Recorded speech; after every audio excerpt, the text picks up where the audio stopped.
mang nuôi dọc cùng thùng nát trô nắng nghịch phá khâu mà lâu lung hay tuộc đất ngắm mà khê tuần na nắng khâu rui tình ga này hay kia tao là sa ni na sa thô man đau lâu thô lung lật quay âu lâu rắp khâu rui mà đây mà mây nắng ta na ta vui mang vui dọc cùng phùng na chô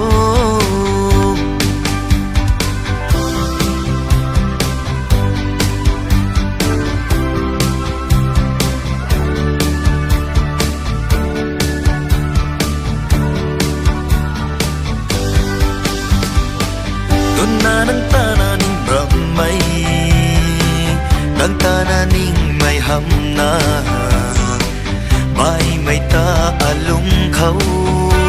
vì lâu công lâu quy toàn mơ kê nắng rau cung gai mây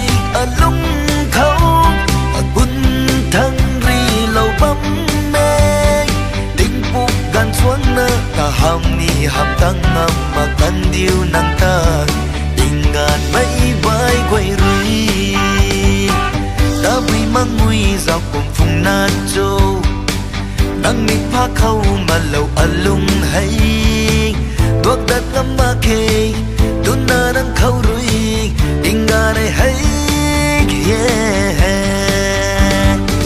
tao là sa ni na sa thô